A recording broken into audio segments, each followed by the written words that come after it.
오늘 주신 하나님 말씀은 사무엘하 2장 말씀입니다.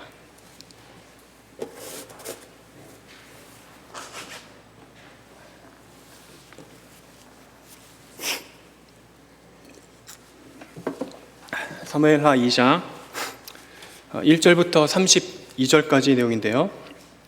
그 중에서 1절부터 11절까지 제가 봉독하겠습니다. 사무엘하 2장 1절부터 11절까지 내용입니다. 그 후에 다윗이 여호와께 여쭈어 아뢰되 내가 유다 한 성읍으로 올라가리이까? 여호와께서 이르시되 올라가라. 다윗이 아뢰되 어디로 가리이까? 이르시되 헤브론으로 갈지니라. 다윗이 그의 두 아내 이스라엘 여인 아히노암과 갈멜 사람 나발의 아내였던 아비가일을 데리고 그리로 올라갈 때에 또 자기와 함께한 추종자들과 그들의 가족들을 다윗이 다 데리고 올라가서 헤브론 각 성읍에 살게 하니라. 유다 사람들이 와서 거기서 다윗에게 기름을 부어 유다 족속의 왕으로 삼았더라. 어떤 사람이 다윗에게 말하여 이르되 사울을 장사한 사람은 길르앗 야베스 사람들이니이다 하매 다윗이 길르앗 야베스 사람들에게 전령들을 보내 그들에게 이르되 너희가 너희 주 사울에게 이처럼 은혜를 베풀어 그를 장사하였으니 여호와께 복을 받을지어다. 너희가 이 일을 하였으니 내가 여호와께서 은혜와 진리로 너희에게 베푸시기를 원하고 나도 이 선한 일을 너희에게 갚으리니 이제 너희는 손을 강하게 하고 담대히 할지어다. 너희 주 사울이 죽었고 또 유다 족속이 내게 기름을 부어 그들의 왕으로 삼았음이니라 하니라. 사울의 군사령관 넬의 아들 아브넬이 이미 사울의 아들 이스보셋을 데리고 마하나임으로 건너가 길르앗과 아슬과 이스라엘과 에브라임과 베냐민과 온 이스라엘의 왕으로 삼았더라. 사울의 아들 이스보셋이 이스라엘 왕이 될 때의 나이가 40세이며 2회 동안 왕위에 있으니라. 유다 족속은 다윗을 따르니 다윗이 헤브론에서 유다 족속의 왕이 된 날의 수는 7년 6개월이더라. 하나님의 말씀입니다. 하나님께 감사합니다. 오늘 본문은 다윗이 드디어 왕위에 오르게 되는 아주 역사적이고 감격적인 그런 내용들을 소개해주고 있습니다. 다윗은 참으로 오랜 기간 동안 왕이 되지 못하고 도망자로서 때로는 반역자로서 그런 신분으로 수많은 세월들을 고통받으면서 그렇게 지내왔습니다. 자그마치 사무엘 선지자에게 기름 부음 받은 지 13년 동안 너는 왕이 될 것이다 하고 기름 받았는데 13년 동안 도망 다닌 것이죠. 굉장히 감격적인 그런 순간인 것입니다. 그래서 오늘 본문은 내용상 세 부분으로 나눌 수 있는데 첫 번째 부분은 다윗이 어떻게 해서 이제 드디어 왕이 되었는가 이거를 보여주고 있고, 두 번째 부분은 어쩌다가 남쪽과 북쪽이 서로 다른 왕을 왕으로 세웠는가 이거를 보여주고 있고, 마지막 부분은 그 남과 북이 어떤 관계에 있었는지 그거를 한 가지 예를 들어서 보여주고 있습니다. 오늘 순서를 따라서 이렇게 하나하나 설명해 가면서 오늘 이 다윗이 왕이 된 그 내용 속에 있는 우리 하나님의 말씀의 교훈을 함께 찾아보도록 하겠습니다. 먼저 첫 번째 부분은 다윗이 드디어 왕이 되었다라는 사실을 알려주면서 특별히 다윗이 유대 지역의 유다 족속들의 왕이 되었다라는 점을 보여주고 있습니다. 좀 어떻게 보면 이거 재밌는 건데요. 예수님이 유대인의 왕이라고 불리잖아요. 그리고 그분이 온 세상의 구주가 되셨는데 마치 다윗의 삶이 그것을 예견이라 하는 것처럼 먼저 유대인의 왕이 되었다가 온 세상, 이스라엘 온 세상의 왕으로 이렇게 보여지는 그런 비슷한 그런 장면을 할 수 있습니다. 다윗이 왕이 될 때에 그 일은 출발은 본문 1절에 있는 것처럼 그 후에 벌어진 일들입니다. 여기서 그 후에라는 말은 사울 왕이 죽은 소식을 들은 후에 그 말입니다. 그러니까 다윗은 지금 이제 블레셋 땅에 있어요. 그래서 지금 시글락이라는 성에 있는데 시글락 그건 여기 나와 있나? 안 나와. 여기 나눠드린 지도에는 없고, 제가 이게 화면에 보시는 것처럼 시글락은 이쪽에 있습니다. 그 블레셋과 유다 지파상의 경계선에 있어요. 어쨌든 블레셋 쪽에 살고 있다는 얘기죠. 그래서 다윗은 이 시글락이라는 성에 살면서 블레셋 왕의 통제와 그런 관할 아래에 있는 겁니다. 그런데 그때에 사울 왕이 죽었다는 소식을 듣게 된 것입니다. 그러자 다윗은 즉각적으로 하나님한테 물어보고 있어요. 1절의 내용이죠. 하나님, 내가 유다의 한 성읍으로 올라가도 되겠습니까? 이렇게 물어보니까 하나님께서 가라, 가도 좋다, 이렇게 말씀해 주십니다. 그럼 어느 성읍으로 갈까요? 하니까 헤브론으로 갈지니라 라고 말씀해 주십니다. 이 1절 내용만 보면 굉장히 술술 뭔가 풀리는 느낌이지만, 여러분 잘 생각해 보시면 이건 약간 좀 의아한 결정입니다. 왜냐하면 불과 며칠 전까지만 해도 다윗은 블레셋의 왕에게 딱 사로잡혀 가지고 블레셋 왕이 오라면 오고 가라면 가고 이런 존재였거든요. 근데 지금 과감하게 이 땅을 떠나겠다 이렇게 지금 결정을 내리고 있는 겁니다. 어떻게 해서 다윗이 그동안 이게 수많은 세월 동안 이렇게 도망다니면서 있었는데 갑자기 가겠다라고 과감하게 결정을 내릴 수 있었을까요? 그것은 가장 큰 이유는 방금 그가 들은 소식, 즉 사울 왕이 죽었다는 소식을 들었기 때문이죠. 그 말은 사울 왕이 죽었기 때문에 더 이상 자기 생명을 해칠 그런 위험이 사라졌기 때문에 이제 가도 괜찮은 겁니다. 근데 또 하나 그 이유를 생각해 보자면, 지금 다윗이 머물고 있는 그 시글락이라는 성이 완전히 폐허가 되었기 때문이에요. 그러니까 앞에 이제 사무엘상 30장 이하에 나오는 얘기들 보게 되면 다윗이 아벡이라는 곳까지 아기스 왕을 따라갔다가 돌아와 보니까 3일 만에 돌아와 보니까 그 성이 어떻게 됐죠? 완전히 폐허가 되고 하나도 남김없이 다 빼앗긴 그런 상황이 되었어요. 그래가지고 다윗은 이제 죽을 힘을 다해가지고 쫓아가가지고 그래서 다시 되찾아옵니다. 그래서 자기 처자식들도 데려오고 가축들도 데려왔지만 이미 다 불타버린 성읍은 어떻게 할 수 없는 거잖아요. 그러던 차에 이틀이 지나고 3일째에 이제 한 패잔병이 찾아와가지고 사울왕이 죽었습니다라고 알려줍니다. 근데 이것도 어떻게 보면 재밌는 건데, 그 군인이, 그 소식을 알려진 군인은 아말렉 사람이라고 되어 있어요. 1장에, 사무엘하 1장에. 그러니까 그 군인은 막 싸우다가 이제 적 끝났다 싶으니까 자기 집으로 가는 겁니다. 아말렉은 저 밑에 있으니까 이제 가는 길에 마침 잘 됐네, 시글락에 들려서 다윗한테 얘기해주면 혹시 나 상 받지 않을까? 이러다가 들려서 간 거죠. 근데 그게 그 군인의 마지막 길이 된 것이죠. 그래서 어쨌든 그 시글락이라는 성은 지금 아무것도 없는 그야말로 폐허의 상태이기 때문에 다윗이 볼 때 내가 아기스 왕을 잘 따라가서 돌아보니까 이렇게 폐허가 됐으니까 아마 아기스 왕이 이 소식을 들으면 자기도 뭔가 좀 도의적으로 미안한 마음이 생기지 않았을까? 그런 상황들, 그런 정황들, 그리고 사울 왕도 죽었다는 그런 환경들, 그런 것들을 잘 고려해 보니까 이제는 내가 유다로 이스라엘로 돌아가도 되겠다라는 결정을 내릴 수 있었던 것이죠. 한마디로 말하면 이제 유다로 돌아가도 될 만한 그런 명분과 타이밍이 딱 온 것입니다.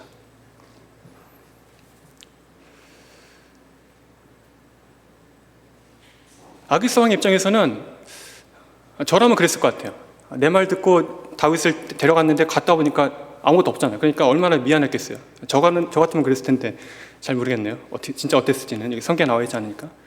그러니까 만약에 다윗이 고향으로 돌아간다 해도 그래, 뭐 네가 잠깐 가든 그냥 가든 어쨌든 지금 네가 살고 있는 곳이 지금 그 모양이니까 뭐 복구될 때까지만이라도 가라, 이렇게 막 허용해 줄 것 같아요.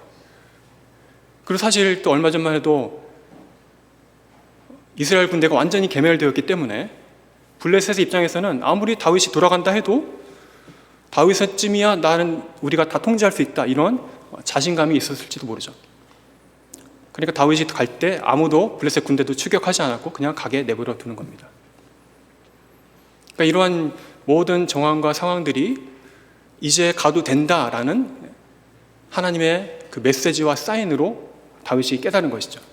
그리고 그것을 확인하기 위해서 물어봤고 이렇게 간 것입니다.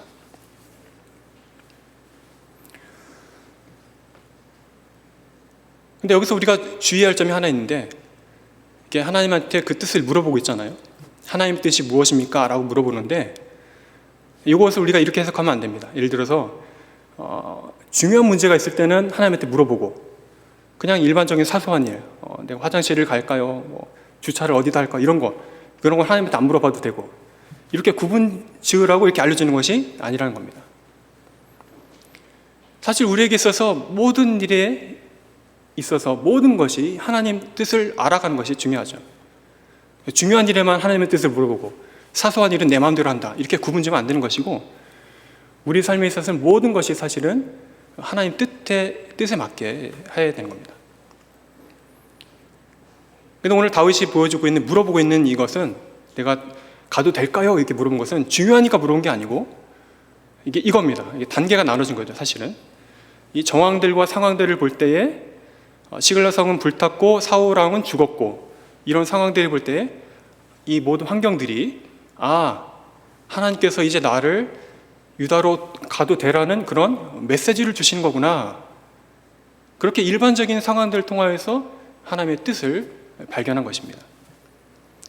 그리고 나서 이제 물어보는 것은, 이 모든 환경들과 상황과 사인들이, 메시지가 내가 가도 좋다라는 사인이라 할지라도 하나님이 가지 말라 하면 안 가겠다라는 그런 점검을 받으려고 물어보고 있는 것이죠. 만약에 하나님이 모든 상황들과 여건들이 많은 데 있지만 하나님 만약에 가지 말아 했으면 아마 다윗은 어떻게 했을까요? 안 갔겠죠. 그러니까 이겁니다. 이제 우리 삶에도 마찬가지인데, 우리 삶에도 하나님은 하나님의 뜻을 항상 드러내시고 우리가 얼마든지 알아낼 수 있다는 것이죠. 그러니까 오늘 오전에 이제 우리 목사님께서 말씀하셨듯이 꼭 하나님의 신비한 음성만이 하나님의 뜻이 아니고, 그걸 들어야 내가 하나님의 뜻을 알았다라고 할 수 있는 것이 아니고, 우리를 둘러싸고 있는 모든 환경들과 정황들과 여건들을 통하여서도 우리는 얼마든지 하나님의 그 일반적인 뜻을 우리가 깨달을 수 있다는 것입니다. 그렇지만 이런 모든 것을 통하여서 하나님이 내가 이렇게 결정하고 이 길로 가기를 원하시는구나 라고 우리가 하나님의 뜻을 그렇게 받아들이고 해석했다 할지라도, 어디까지나 그 최종적인 판단과 점검은 하나님의 그 특별한 말씀, 직접적인 말씀, 우리식으로 말하면 이 성경 말씀의 점검을 받으라는 것이죠. 다윗의 하나님의 뜻을 판단하고 결정하는 이 모든 그런 과정 속에는 바로 이러한 하나님의 뜻에 온전히 따르겠다는 다윗의 각오와 그런 자세들이 다 녹아 있는 것입니다.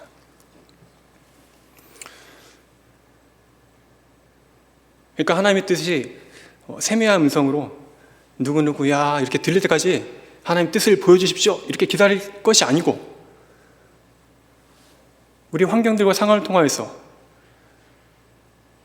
그리고 항상 마음에 품고 있는 생각을 통하여서, 기도를 통하여서 하나님의 뜻을 계속 평소에도 부지런히 구하고, 이게 맞나 보다 하고 우리 마음속에 결정이 되어지고 그런 확신이 들면 그렇게 움직이십시오. 그리고 만약에 그렇다 할지라도 하나님이 이것은 아니다라는 사인이 성경에서 분명히 드러난다면 거기서 멈추면 됩니다. 예를 들어서 이렇게 투자하면, 이렇게 가면 돈이 막 쏟아질 것 같은데, 하나님 뜻이, 그때 어떤 목사님이 이렇게 설교했기 때문에 하면 되겠다 했는데, 나중에 알고 보니 그게 막 도박과 관련돼 있고 이러면 하나님 뜻이 아니잖아요, 이거는. 그러니까 그렇게 점검받으라는 거죠. 오늘 본문은 결국 하나님의 뜻을 얼마나 온전하게 잘 수행하느냐의 하나의 본으로 우리가 삼을 수 있을 것입니다. 그래서 어쨌든 간에 이제 다윗이 이제 헤브론이라는 곳으로, 하나님이 알려주신 대로 헤브론이라는 곳으로 가게 됩니다. 여러분 나눠드린 그 지도와 이 앞에 화면을 보시면 헤브론의 위치가 나오는데, 헤브론은 저 남쪽에 유다 지역의 어디 변율에 있나요? 딱 중앙에 있습니다. 그러니까 유다 지역 안에서도 가장 중앙부에 위치한 곳이 헤브론이라는 곳입니다. 그러니까 이 말은 어떤 의미냐면, 하나님께서 이 유다 지역의 마음을 하나로 모으기에 가장 적합한 장소로 다윗을 보내셨다는 것이죠. 유다 지파와 이스라엘의 마음을 하나로 모으는 상징적인 장소로서 헤브론을 하나님께서 택하신 것입니다. 이제 다윗을 중심으로, 이 유다 지파를 중심으로 뭉쳐야 된다는 것을 보여준 것이죠. 또 그 밖에도 이 헤브론이라는 것은 역사적으로도 굉장히 유래 깊은 곳입니다. 거기는 이 이스라엘 사람들의 선조들이 다 거쳐간 곳이에요. 특별히 아브라함과 이삭과 야곱의 무덤이 이 막벨라 동굴이 바로 여기에 있습니다. 그러니까 여러분 요즘에도 이제 이스라엘로 지금 코로나 때문에 못 가지만 나중에 그 성서 지리를 답사하시다 보면 헤브론도 아마 포함되어 있을 수도 있어요. 저는 안 가봤기 때문에 잘 모르겠지만, 헤브론은 예루살렘 다음으로 유대인들이 지금도 가장 높이는 성지입니다. 굉장히 중요한 곳이죠. 상징적인 장소이고요. 하나님이 바로 그 헤브론으로 다윗을 보내셨습니다. 그러니까 하나님의 뜻에 합당한 일을 하기를 원했고 하나님의 뜻을 바르게 실천하기를 원했던 다윗은 곧장 왕이 되자마자 그 일에 착수합니다. 그 예가 바로 대표적인 것이 4절에서 7절에 나오고 있는 길앗 야베스 백성들을 치하하는 내용들입니다. 그러니까 어떤 사람이 와가지고 사울의 그 남은 시체를 장사한 사람들은 길앗 야베스 사람들입니다 라고 알려주니까 사울은 사울이고 나는 나다 이렇게 한 게 아니라 그러냐? 정말 잘했다 하면서 전령들을 보내가지고 그 사람들을 칭찬하고 그들의 용기를 칭찬하고, 아니 이렇게 블레셋 사람들이 득실거리고 이렇게 어려운 중에서 어떻게 그렇게 용기를 냈냐 이렇게 칭찬해주고, 내가 사울에 이어서 왕이 된 하나님께서 왕으로 세우신 나의 이름을 걸고 너희들을 위로하고 너희들 행위를 기억하겠다 이렇게 말합니다.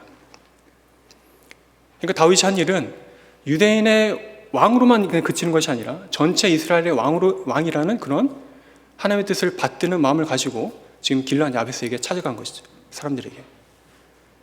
그래서 전체 이스라엘의 왕으로서 그 모든 백성들을 하나로 마음을 모으고 블레셋과의 전쟁으로 상처 입은 백성들의 마음을 치유하는 그런 일을 했던 것입니다. 비록 사울 다음에 다윗이 왕이 되었기 때문에 이 사울 왕이 나의 역적이 아니라 사실 다 똑같이 하나님의 뜻을 행하는 같은 정통성 아래 있다는 것을 보여주면서 온 이스라엘에 이제 하나님께서 하나님의 뜻을 나를 통하여서 실천하신다는 것을 선포하는 그런 사명을 가지고 그렇게 일을 했던 것입니다. 이렇게 해서 다윗과 유다 지파는 하나님의 뜻을 온전히 실행해 가고 있습니다. 하나님이 정말 원하시는 것이 무엇인지를 이렇게 열심히 받들어 가고 있습니다. 다윗 이스라엘 유다 족속들이, 유다 지파 사람들이 다윗을 즉각적으로 세운 것도 다 그런 이유죠. 물론 다윗이 같은 유다 형제이기 때문에, 족속 지파 사람이기 때문에 그를 더 좋아했을 수는 있습니다. 혈통적으로. 하지만 유다 사람들은 하나님의 뜻을 온전히 실행하고자 하는, 그리고 그 중심을 보고 있는 이것이 하나님의 뜻이다라는 그런 확신이 분명히 있었기 때문에 다윗을 주저하지 않고 즉시 하나님의 뜻에 받들어서 즉시 그것을 행하여 다윗을 왕으로 세웠던 것이죠. 이렇게 유다 지파와 다윗은 하나님의 뜻을 부합하게, 하나님의 뜻에 맞게 이렇게 가고 있는데, 정말 황당하게도 이 북쪽 지파, 다른 지파 사람들은 전혀 엉뚱한 길로 가고 있습니다. 이것이 오늘 본문의 두 번째 내용이죠. 본문 8절과 9절에 보면 사울의 군사령관이었던 아브넬이라는 장군이 등장합니다.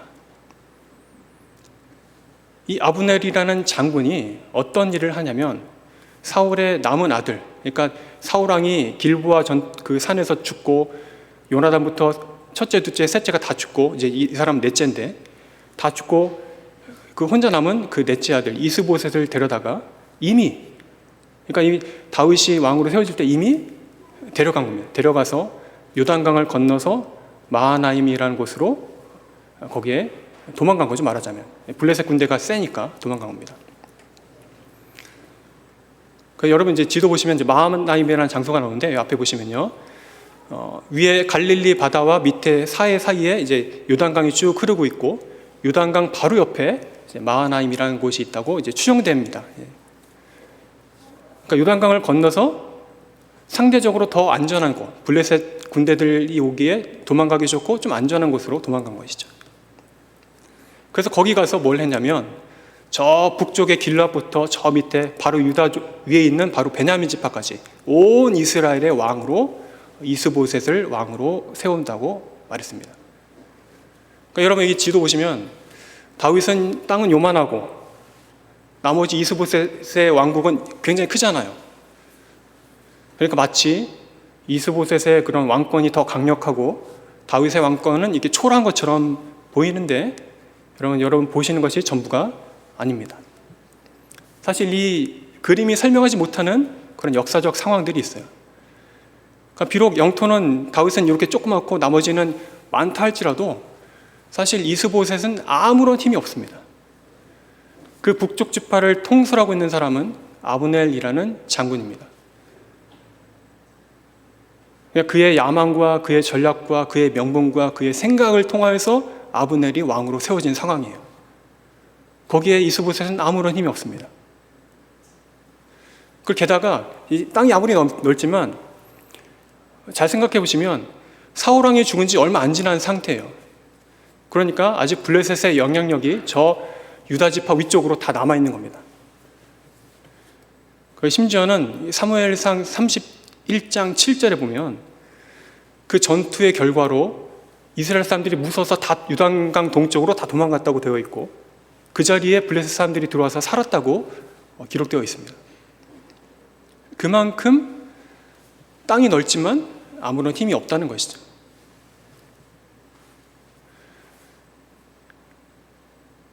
그래서 지금 이 북쪽이라는 나라는 아브넬이라는 한 사람의 통제 아래 철저하게 움직이고 있는 그런 왕국인 셈입니다. 거기에 이스보셋은 아무런 힘이 없는 것이죠. 그리고 성경은 이어서 그 뒤에 10절과 11절을 보시면 9절과 10절을 보시면 이스보셋이 왕위로 있었던 기간이랑 다윗이 왕위로 있었던 기간을 이렇게 잘 비교해서 정리해서 비교해주고 있습니다. 근데 잘 보시면 이스보셋은 왕이 되었는데 2해 동안, 2년 동안만 왕이었다고 말하고 있고 다윗은 7년 6개월 동안 왕이었다고 말하고 있습니다. 여러분 한번 생각해 보세요. 똑같이 왕이 됐는데 어떤 한 사람은 왜 이렇게 되고 이렇게 한 사람은 2년이고 한 사람은 7년이 됐을까요?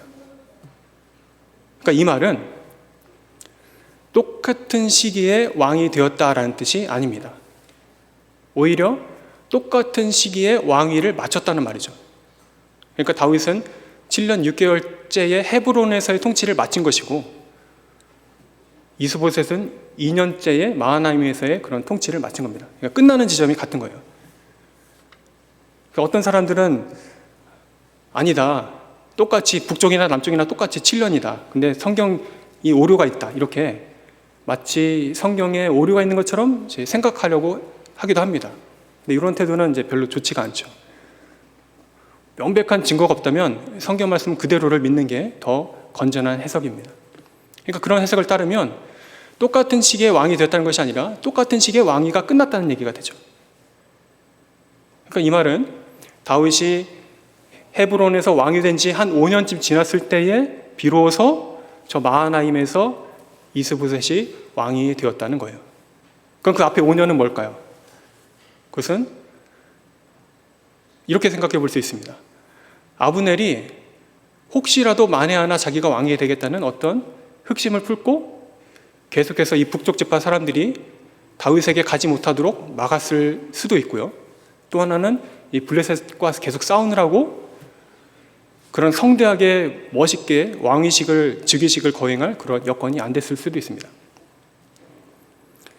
이유가 어쨌든 간에 아브넬이 그것을 계속 통제하고 있는 것이죠. 그 심지어는 이 뒤에 나오겠지만 사무엘하 3장 17절에 보면 이스라엘 그 북쪽 지파 사람들이 이스라엘 사람들이 아브넬을 찾아가가지고 우리도 지금 제발 좀 다윗을 섬기게 좀 해주십시오. 다윗을 왕으로 모시게 해주십시오. 이렇게 여러 번 부탁했던 그런 정황들이 또 있습니다. 근데 그것을 어떻게 한 겁니까? 아브넬이 계속 막은 것이죠. 그 사무엘하 3장 10절은 이제 네 맘대로 해 이렇게 포기하고 되는 그런 장면인 거죠. 그러니까 이런 모든 상황들을 볼 때 아브넬은 다윗의 입장에서 보면은 철저하게 반대길을 가고 있는 아주 나쁜 사람이라고 할 수 있습니다. 다윗의 입장에서는 아브넬이 되게 미웠을 수도 있습니다. 저 사람만 없었으면 저 사람들, 북쪽 지파 사람들도 다 왔을 것이고 또 순전하게, 순적하게 나라가 통일됐을 텐데 저 한 사람 때문에 지금 엄한 사람이 지금 왕이 되어 있고 나라는 지금 7년째 나는 지금 아직도 헤브론에 있고 이게 뭔가 이렇게 원망했을 수도 있겠죠. 여러분들이 만약에 그런 다윗과 같은 상황이었다면 어떤 기분이 들었을까요? 여러분을 방해하고 있는 아브넬 같은 사람을 되게 원망하고 미워하지 않았을까요? 근데 다윗은 전혀 그런 방향으로 나아가지 않습니다. 다윗의 선택은 아브넬을 추격해서 아브넬을 죽이는 것이 아니라 하나님께서 행하시기를 그냥 기다린 것이었습니다. 기다림이었죠. 여러분, 사실 다윗은 기다림에 굉장히 능한 사람입니다. 수많은 세월 동안 도망다녔지만, 수많은 세월 동안 사울을 죽일 기회가 있었지만 그는 기다렸습니다.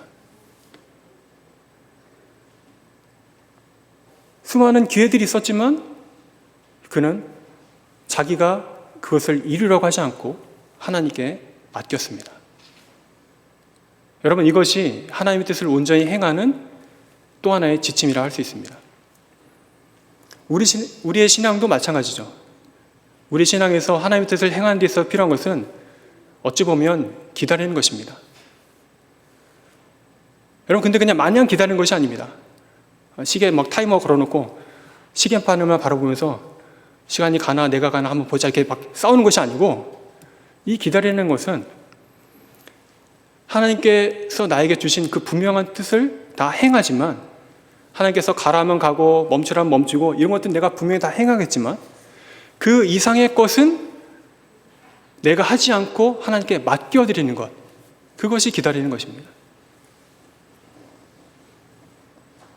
다윗이 그것을 지금 행하고 있는 과정입니다. 하나님께서 다윗에게 헤브론으로 가라 말씀하셨습니다. 갔습니다. 근데 그 이상 헤브론에 왔으니 하나님께서 내가 왕이 되는 거 원하시는 거 아니야? 그래, 좋다. 나를 방해하고 있는 아브넬을 죽이겠다. 이렇게 나가지 않은 것이죠. 헤브론에 온 것만 그 선을 딱 지키고 그 이상은 기다립니다. 뭐를 기다렸을까요? 하나님께서 아브넬의 마음을 움직여주시기를 기다렸고 온 이스라엘 사람들이 평화롭게 자기를 왕으로 추대하기를 기다렸던 것입니다. 이렇게 선을 잘 지킨 거죠. 여러분, 우리도 그런 하나님의 뜻에 대한 선을 잘 지키는 것이 중요할 것입니다. 하나님의 분명하신 드러난 뜻은 실행하되 그 이상의 것은, 그 결과는 하나님께 맡기는 그 선을 지키는 것이 필요하죠. 하나님이 다윗에게 원하는 것은 순종하라는 것이었지 그 결과까지 네가 만들어라 이것은 아니었습니다. 이것이 중요하죠. 근데 우리는 워낙 이제 의욕이 넘치다 보니까 그 결과도 내가 만들어 싶어 하는 그런 성향이 있습니다. 그게 조급함입니다. 그리고 그 조급함을 가장 잘 보여준 사람들이 오늘 보는 이 아브넬이나 사울 왕 같은 사람이죠. 기다려야 되는데 조급해하니까 하나님이 할 거를 내가 해버리는 것. 그것은 하나님의 뜻을 온전히 행하는 것이라 할 수 없습니다. 그러니까 모든 사람들, 여기 성경에 나오는 인물들은 하나님의 뜻을 몰라서 그런 게 아닙니다. 하나님의 뜻을 정말 모르겠는데 이거 아닙니다. 아는데 그것을 온전하게 합당하게 행했느냐, 아니면 그릇되게 자기식으로, 자기의 명분으로, 자기의 해석으로, 자기가 원하는 대로 그것을 했느냐, 그런 차이가 있는 것이죠.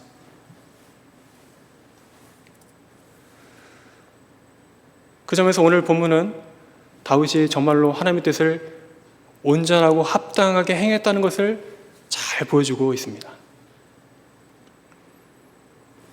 일반적으로 드러난 하나님의 뜻을 파악할 줄 알았고,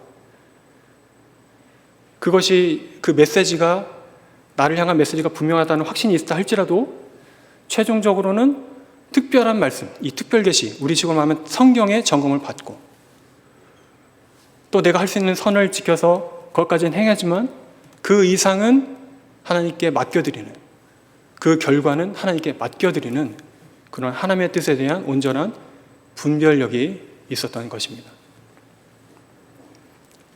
저와 여러분에게도 그러한 하나님의 뜻에 대한 올바른 해석과 또 분별력이 있기를 원합니다.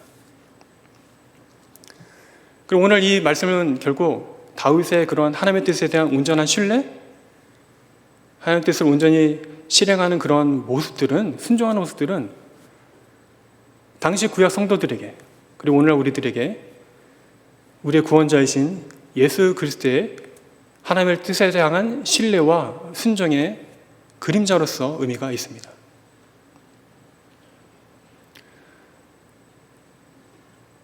다윗이 위대한 사람이기 때문에 이렇게 어찌 보면 완벽한 모습을 보여주는 것이 아닙니다. 다윗은 그냥 평범한 사람이에요, 사실은. 하지만 하나님의 섭리 가운데 다윗이 장차 오실 메시아의 그림자가 되게 하기 위해서 하나님께서 다윗에게 그러한 온전한 순종의 모습을 보여주시는 것입니다. 그리하여서 다윗을 볼 때에 장차 우리 중에 오실 약속된 메시아의 그 순종을 우리가 볼 수 있는 것입니다. 우리는 다 알고 있지만 예수님의 모습이 바로 하나님의 뜻을 온전히 실행하시는 그 전형적인 모습이라 할 수 있습니다. 다윗은 헤브론에 왔고 이미 왕이에요. 이미 아직 다 인정을 안 받았을 뿐이지 왕이에요. 권세도 있고 능력도 있습니다.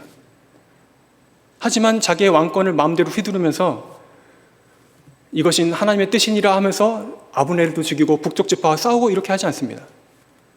힘이 있지만 마치 힘이 없는 것처럼 하나님의 뜻을 기다리고 그 결과가 하나님의 뜻이 온전히 실행되기를 기다렸던 것처럼 예수님도 그런 힘과 하늘의 권세와 모든 세상 권세를 가지셨지만, 예수님의 말 한마디면 순식간에 수천 명도 죽일 수 있지만 그렇게 하지 않고 마치 힘이 없는 것처럼 하나님께서 알려주신 그 계시의 방식대로 고난을 당하시고 십자가를 지시고, 원수들이 조롱할 때 나 못해 먹겠네 하고 십자가 내려올 수 있지만 그냥 거기 계시고 순수하게 죽으시고, 그 결과 하나님이 직접 그를 부활하게 하시고 영광과 존귀로 관을 씌워주실 때까지 우리 예수님은 철저하게 그 순종의 길을 걸어가셨던 것입니다. 그야말로 그의 삶 전체에 하나님의 뜻을 그대로 보여주셨습니다. 여러분, 우리 이런 모습을 통해서 여기에 바로 우리 삶의 위로와 소망이 있습니다. 우리 신자, 그리스도인이라는 사람들은 모두 다 예수님과 연합한 사람입니다. 예수님이 이러한 완벽한 순종의 길을 걸어가셨다면 우리 힘으로 아니라 우리가 연합된 자들로서 성령님의 능력으로 우리도 그렇게 완벽하게 순종의 길을 걸어갈 수 있다는 겁니다. 예수님이니까 하셨지, 다윗이니까 했지, 이게 아니라 우리가 이미 신자라는 것 자체가 그런 하나님의 뜻을 온전히 실행할 수 있는 능력과 은혜가 주어졌다는 것입니다. 여기에 우리의 위로가 있는 것이죠. 하나님은 오늘도 하나님의 뜻을 온전히 실행하는 그 한 사람 한 사람을 찾으십니다. 그리고 그들을 통하여서 하나님께서 영광을 받으십니다. 그냥 마냥 하나님 뭐 신비한 일을 보여주세요, 하나님 뭐 특별한 일을 보여주세요, 이런 것이 아니라 이미 주어진 하나님의 뜻을 온전히 해석하는 사람들, 그리고 그것이 성경을 통해서 점검받고 실현되는 사람들을 하나님께서 격려하시고 축복하는 것입니다.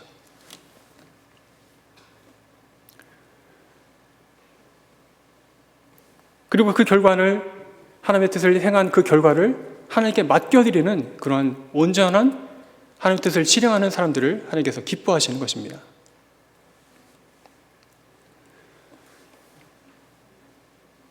특별히 이제 위드 코로나라든지 뭐 포스트 코로나라든지 우리는 그런 시대를 살고 있는데, 이 시대가 지나면 그런 전망들이 막 쏟아지잖아요. 계속해서 교세는 줄어들고 교인들은 줄어들고 기독교 인구는 약화되고 점점 힘을 잃어갈 것이다 라는 그런 안타까운 전망들이 많은 것은 사실입니다. 하지만 그렇다고 해서 그것이 하나님의 실패냐, 교회의 실패냐? 그럴 수 없습니다. 달리 말하면 하나님은 언제나 성공하셨고 언제나 승리하셨죠. 다만 그 시대에 따라서, 그 환경과 맥락에 따라서 하나님의 택하신 자들을 합당한 방식으로 불러내시는 겁니다.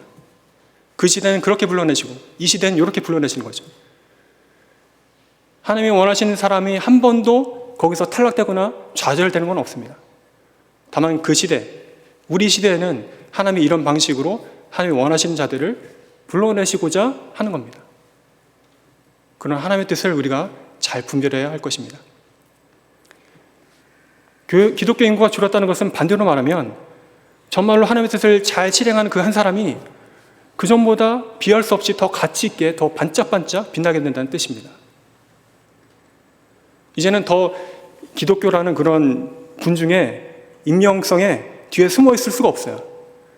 누가 봐도 교회 다니는 사람들이 얼마 없는데, 그러면 그 한 사람 한 사람이 그야말로 빛날 수밖에 없습니다. 이 어두운 세상을 더 밝게 비추는 빛으로서, 생명을 품고 있는 소금으로서 더 선명하게 드러날 것입니다. 이것이 우리 시대와 우리 자녀들이 살아가야 할 그런 시대가 될 것입니다. 그런데 낙심하지 말아야 할 것은 하나님의 섭리와 하나님의 뜻이 있다는 것을 기억하시고, 언제나 하나님께서는 교회의 승리, 하나님 말씀의 승리를 위해서, 그 뜻을 실현하기 위해서 바로 우리들, 여러분 한 사람 한 사람들을 보존하시고 은혜 베풀어 주신다는 사실을 우리는 기억해야 할 것입니다.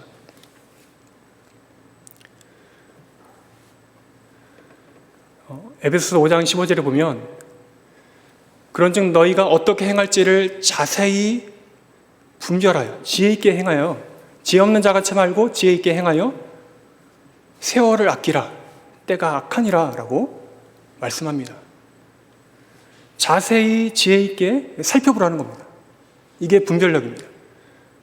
하나님께서 지금 이 시대를 통해서 나에게 뭐라고 말씀하시는지, 어떻게 행하는 것이 내가 하나님 뜻에 합당한 길을 살아가는 것인지 늘 우리는 분별력 있게 생각하고 살아가야 할 것입니다.